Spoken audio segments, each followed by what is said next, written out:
Hello there. Well, this week's news dominated by one story, one man, Sir Alex Ferguson. And we've scoured the continent for the best reaction to his resignation. By the way, don't make my mistake of Googling for Fergie pees off. You get an entirely different story. Wednesday's goodbye, anyway, making the front pages everywhere from Brussels till Bilbao with tearful eulogies all over. Here's L'Equipe, for example.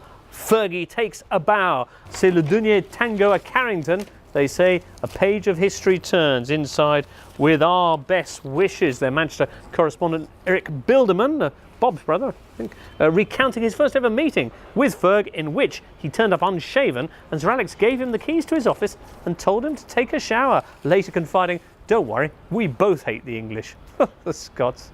Portugal's Arbola, meanwhile, going straight to the heart of the story. Farewell to Sir Alex, the legend who loves Portuguese wine. Yes, that's how I'll remember him as well. A similar enophile note struck by the Gazzetta dello Sport, meanwhile.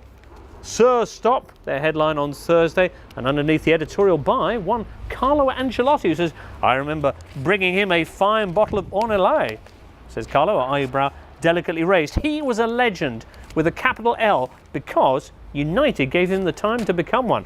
This should be a lesson for other clubs who act impatiently, and it beats me who Carlo could possibly mean. Well, now on to another man who loves a good Portuguese wine. Jose Mourinho, as his time in Madrid reaches the bitter end. Mou last weekend attempting to spin his 3 Champions League semi-final exits in 3 seasons into some sort of groundbreaking success for the club. As responding by pointing out that actually Del Bosque had 4 semi-finals and went on to win 2 Champions Leagues. Their headline, rather ironically, Mourinho, the semi-finalist. Jose also asked last weekend if he had any regrets from his 3 years in Madrid, to which he more or less replied yes, not getting rid of Iker Casillas years ago.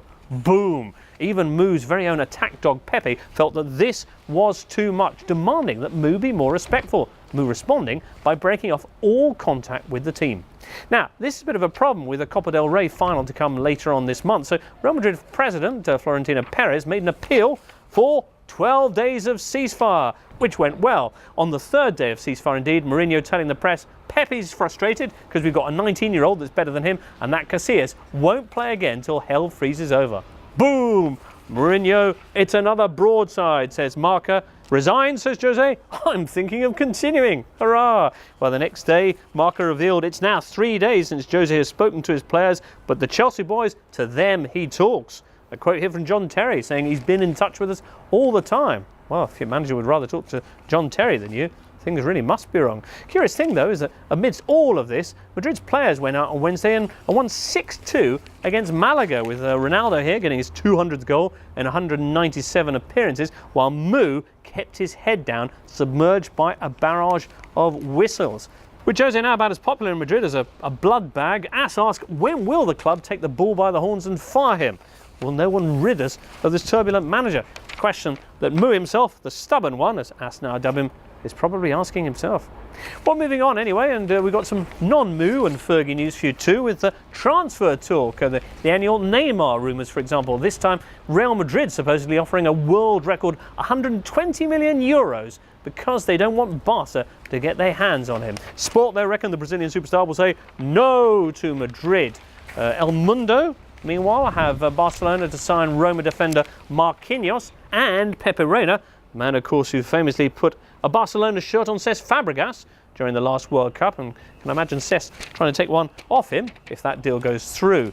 In other market news, in the Gazzetta, there's Mario Gomez going to Napoli to replace Cavani, and in Bild, Uli Hoeneß going to Aldi to check the temperature of his sausages. He makes them, you know. This, curiously, on the day that Bayern's board were meeting to decide whether to force his resignation. Well, one man whose sausage isn't frozen is Alfredo Di Stefano, who, as you may have seen, announced plans to marry his secretary, a woman 50 years his junior. As, though, revealing this week that his 5 kids in Madrid want to have the courts there rule him non compos mentis. I don't care, says Di Stefano. I've been a widower now for 8 years, and that's long enough. Pele, you've been handing out your samples again, haven't you? Well, we'll finish off this week with Juventus, who've been crowned Italian champions once again. 2nd straight season, the 29th in all, or the 31st, according to Turin paper Tuttosport, merrily ignoring the fact they had 2 taken off them in the Calciopoli scandal. But who's counting. In the Gazzetta, they revealed that the club, who also fielded banners saying 31 on Sunday, are now going to quietly drop their battle to claim those titles back. The paper, anyway, with the headline on Monday, marvellous Juve, they say this was a success celebrated in every square in Italy. They flag up an imminent deal for the Real Madrid striker Higuain, and they say as she sallies forth into Europe, it's time for the old lady to have some jewels again. Indeed so. Well, from a salute to a sir then to one for a signora, that's where this week's papers come to a close. We'll have more from the press, same time, same place, next Friday. Hopefully, we'll see you then.